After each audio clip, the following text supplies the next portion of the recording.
نحمده ونصلي ونسلم على رسوله الكريم أما بعد فأعوذ بالله من الشيطان الرجيم بسم الله الرحمن الرحيم إنا نحن نزلنا الذكر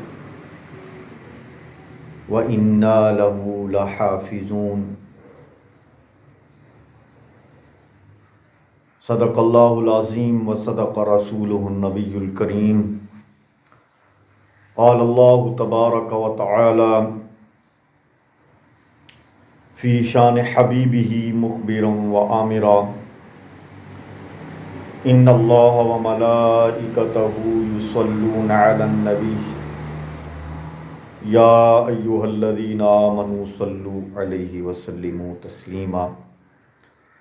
اللہم صل علی سیدنا و اصحاب سیدنا و اہل بیت سیدنا محمد مبارک وسلم صلی علیہ۔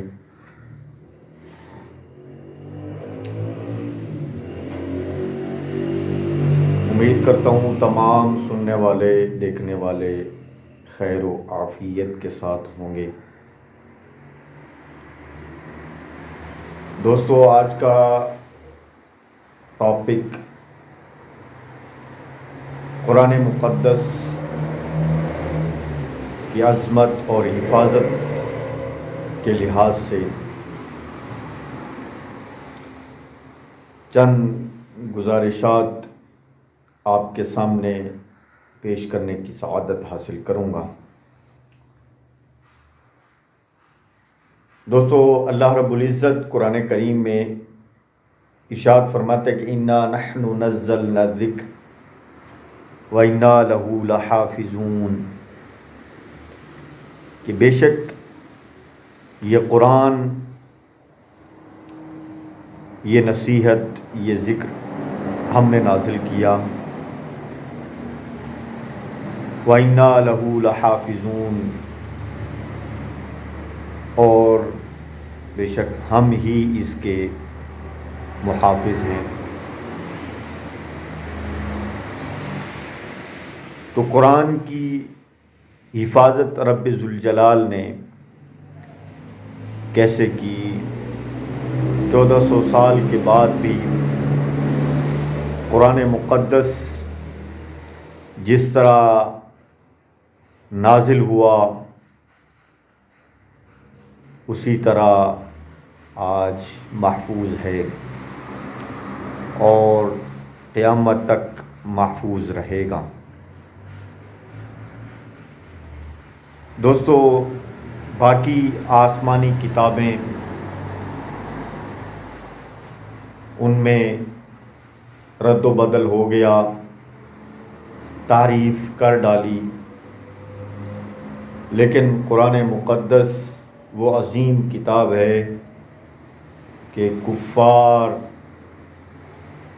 نے سر توڑ کوشش کی لیکن ایک سورت تو کیا ایک لفظ بھی تبدیل نہ کر سکے۔ حالانکہ رب ذوالجلال نے چیلنج بھی دیا کہ اگر تم سچے ہو تو اس کے جیسی ایک سورت لاؤ،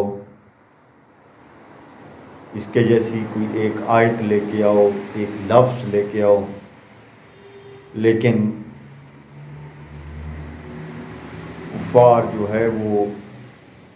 نہ ایک سورت لائے، نہ ایک آیت لائے، نہ ایک لفظ لائے اس کے مقابلے میں۔ دوستو، کیونکہ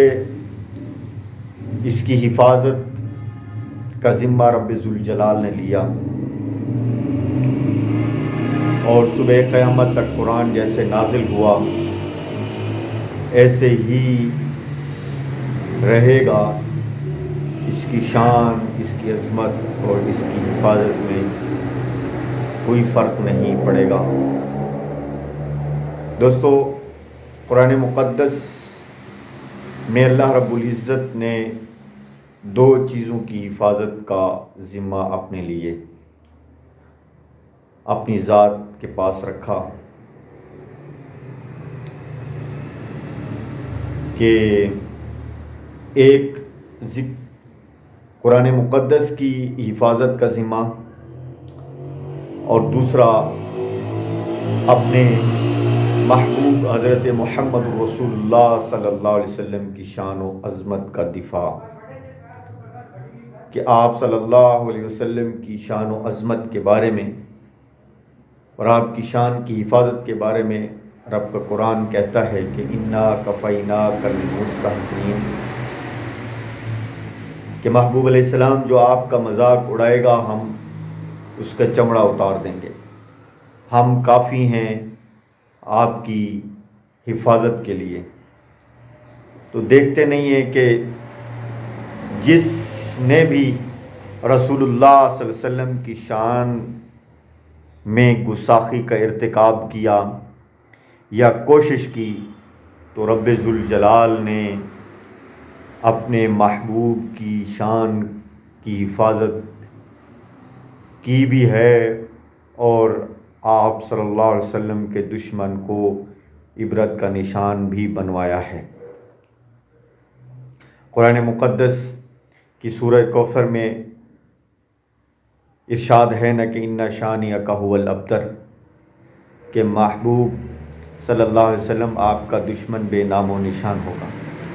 تو جس نے بھی رسول اللہ صلی اللہ علیہ وسلم کی شان میں گستاخی کی، آپ صلی اللہ علیہ وسلم کی بے ادبی کی، تو رب ذوالجلال نے اس کا دنیا سے نام ہی مٹا دیا۔ تو جس چیز کی حفاظت رب ذوالجلال اپنے ذمے لے لے،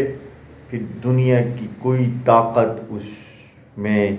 جو ہے وہ تحریف بھی نہیں کر سکتی اور نہ ہی بے ادبی کر سکتی ہے۔ دیکھتے نہیں کہ دنیا میں جہاں کہیں بھی قرآن کے ساتھ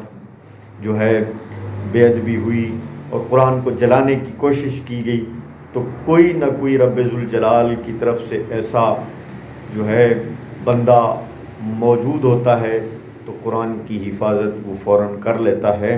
تو قرآن مقدس کی حفاظت کا ذمہ رب ذوالجلال نے اپنے پاس رکھا، اور اسی طرح محبوب صلی اللہ علیہ وآلہ وسلم کی شان و عظمت کا دفاع،